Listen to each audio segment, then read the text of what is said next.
आज हम BSc first year का ऑर्गेनिक सेकंड का स्टीरियोकेमिस्ट्री वाले चैप्टर को कंटिन्यू करेंगे। इसमें आज हम पढ़ेंगे कन्फर्मेशनल आइसोमेरिज्म। कन्फर्मेशनल आइसोमेरिज्म के पिछले सारी जो लेक्चर्स थे हमने उसमें कन्फिगरेशनल आइसोमेरिज्म को डिस्कस किया था। अब हम करेंगे conformational isomerism. Conformers isomerism can be defined as different arrangement of the atoms which can be converted into one another by rotation around a single bond। मतलब यदि हम carbon carbon bond single bond है अगर उसको rotation करें तो हमारे पास ऐसे अरेंजमेंट मिलते हैं जिसमें कि कार्बन से जुड़े हुए एटम्स और ग्रुप्स की जो अरेंजमेंट है वो डिफरेंट हो जाता है। इस तरीके से जो हमें आइसोमर्स मिलते हैं उसको हम बोलते हैं कन्फर्मेशनल आइसोमर्स। जैसे हम अगर हम इथेन की बात करें तो इथेन में CH3 इसका फॉर्मूला होता है। यदि हम इसको न्यूमर प्रेजेंटेशन से रिप्रेजेंट करें तो इसमें जैसे आप देख रहे हैं एक सर्कल है, इसमें 3 हाइड्रोजन बॉन्ड है और एक ये रिप्रेजेंट करता है फ्रंट वाले कार्बन एटम को, और जो इसका बैक वाला कार्बन एटम है वो हमें मान के चलते हैं कि फ्रंट वाला कार्बन एटम बैक वाले कार्बन एटम को हाइड कर देता है, उसको छुपा लेता है। तो जो हमें सर्कल के बीच में जो 3 हाइड्रोजन एटम है ये आगे वाले फ्रंट वाले कार्बन एटम के CH3 ग्रुप है, और इसके पीछे जो है वो दूसरा वाला CH3 ग्रुप है जो कि छुप गया है। तो ये हमें जब हम इसके कार्बन कार्बन सिंगल बॉन्ड को जब हम रोटेट करते हैं 60 डिग्री से तो हमें 2 तरह के हमें कन्फर्मर्स मिलते हैं। स्टेगर्ड, जिसमें कि फ्रंट वाले कार्बन एटम से जुड़े हुआ हाइड्रोजन बॉन्ड मतलब CH बॉन्ड और बैक वाले कार्बन से जुड़ा हुआ हाइड्रोजन CH बॉन्ड के बीच में 60 डिग्री का एंगल होता है, तो इसे तो हम बोलते हैं स्टेगर्ड कन्फर्मेशन। और यदि इनके बीच में 0 डिग्री का एंगल होता है तो इसको हम बोलते हैं एक्लिप्स्ड फॉर्म। तो यदि हम बारी बारी से अगर हम 60 डिग्री के एंगल से इसको रोटेट करते जाए तो हमें बारी बारी से स्टेगर्ड और एक्लिप्स कन्फर्मेशन मिलते हैं जब पूरे 360 डिग्री के राउंड में। यदि हम इसे 100 हर्ट्ज तरीके से रिप्रेजेंट करें तो हम जो है स्टेगर्ड और एक्लिप्स कन्फर्मेशन को इस तरीके से इसको रिप्रेजेंट करते हैं। यदि हम पोटेंशियल एनर्जी और रोटेशन के बीच में ग्राफ प्लॉट करें तो हम देख रहे हैं कि स्टेगर्ड कन्फर्मेशन जो होता है ज़्यादा स्टेबल होता है एज़ कम्पेयर टू एक्लिप्स्ड कन्फर्मेशन, और इस एक्लिप्स कन्फर्मेशन की एनर्जी जो होती है वो 12 किलो जूल पर मोल ज़्यादा होती है स्टेगर्ड से। क्यों? क्योंकि एक्लिप्स कन्फर्मेशन में आप देख रहे हैं कि फ्रंट कार्बन और बैक कार्बन दोनों के जो हाइड्रोजन है वो एक दूसरे के जस्ट आमने सामने हैं, उनके बीच में 0 डिग्री का एंगल है, जिसके कारण से उनके बीच में बॉन्ड रिपल्सन होता है। बॉन्ड CH बॉन्ड के जो इलेक्ट्रॉन्स होते हैं वो आपस में रिपल करते हैं, जिसके कारण से वो अनस्टेबल हो जाते हैं और उनकी एनर्जी ज़्यादा हो जाती है। कितनी ज़्यादा हो जाती है? 12 किलोजूल पर मोल। इसके कारण से एक्लिप्स कन्फर्मेशन स्टेगर्ड कन्फर्मेशन के कंपैरिजन में लेस स्टेबल होता है। और फिर है कन्फर्मर्स ऑफ ब्यूटेन।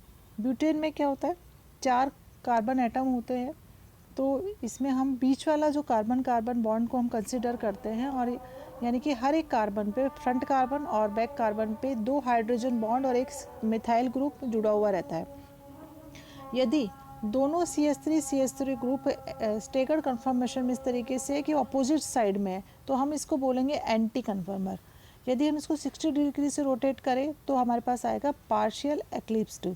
यदि फिर से हम 60 डिग्री पे रोटेट करें तो देखो दो CH3 ग्रुप जो है वो 60 डिग्री के एंगल पे आ जाएंगे, जिसे हम बोलेंगे गुच्छे कन्फर्मर्स। अगर इसको हम फिर 60 डिग्री से रोटेट करेंगे तो देखेंगे हम कि CH3 ग्रुप पे जस्ट एक दूसरे के आमने सामने आ गए, इसे हम बोलेंगे फुली एक्लिप्स्ड कन्फर्मर।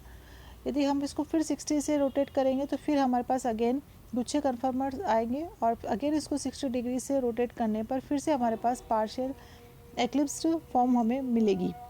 यदि हम इनकी एनर्जी और स्टेबिलिटी की कंपैरिजन करें तो हम ग्राफ प्लॉट करते हैं पोटेंशियल एनर्जी और रोटेशन के बीच में। हम देखते हैं कि सबसे ज़्यादा जो एनर्जी है वो फुली एक्लिप्स्ड की है। हम देखो इसमें CH3 और CH3 ग्रुप जो है दोनों ही बल्कि ग्रुप है और एक दूसरे के आमने सामने है, तो एक दूसरे के बल्कि ग्रुप होने के कारण इनके बीच में स्टेरिक हिंडरेंस होती है। और दूसरा कार्बन कार्बन बॉन्ड के बीच में इलेक्ट्रॉनिक रिपल्सन भी होता है, जिसके कारण से इसकी हाईली अनस्टेबल हो जाता है। इसकी एनर्जी कितनी ज़्यादा होती है? 18.4 किलोजूल पर मोल ज़्यादा होती है, इसलिए हाईली अनस्टेबल होता है।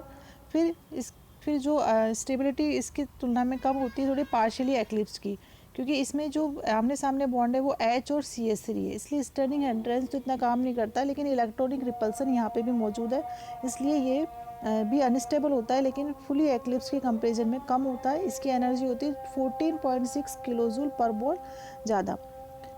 एंटी कन्फर्मर जो होता है सबसे ज़्यादा स्टेबल होता है, क्योंकि इसमें CH3 ग्रुप जो कि बल्कि ग्रुप है एक दूसरे के अपोजिट है, इसके कारण से इसकी जो पोटेंशियल एनर्जी है वो सबसे कम होती है और सबसे ज़्यादा स्टेबल होता है।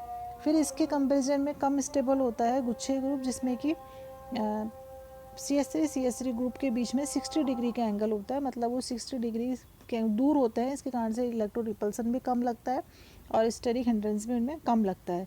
तो ये एनर्जी डायग्राम है पोटेंशियल एनर्जी और रोटेशन के बीच में एन ब्यूटेन के लिए। अब हम पढ़ेंगे कन्फर्मर्स ऑफ साइक्लोहेक्सेन। साइक्लोहेक्सेन के जो है दो कन्फर्मर मिलते हैं, एक तो चेयर फॉर्म में मिलता है ये, मतलब जैसे चेयर हमने रख रखी हो वैसे, और दूसरा मिलता है ये बोट फॉर्म में मिलता है। तो चेयर कन्फर्मर जो होता है वो ज़्यादा स्टेबल होता है एज़ कम्पेयर टू बोट, कितना 28.8 किलोजूल पर मोल। ऐसा क्यों? क्योंकि देखो बोट फॉर्म में ये जो दो हाइड्रोजन दिख रहे हैं ये इसको हम बोलते हैं फ्लैगपोल हाइड्रोजन। इन फ्लैगपोल हाइड्रोजन के बीच में जो होता है रिपल्सन काम करता है, इलेक्ट्रॉनिक रिपल्सन काम करता है, जिसके कारण से बोट कन्फर्मर जो होता है वो लेस स्टेबल हो जाता है एज़ कम्पेयर टू चेयर। अब देखो इसमें दो तरह के बॉन्ड मिलते हैं जो आपकी चेयर कन्फर्मर होती है, इसमें कुल 12 इसमें हाइड्रोजन लगे हुए हैं, इसमें 6 हाइड्रोजन तो एक्सियल कंडीशन में पोजीशन में होते हैं और 6 हाइड्रोजन जो होते हैं इक्वेटोरियल बॉन्ड होते हैं।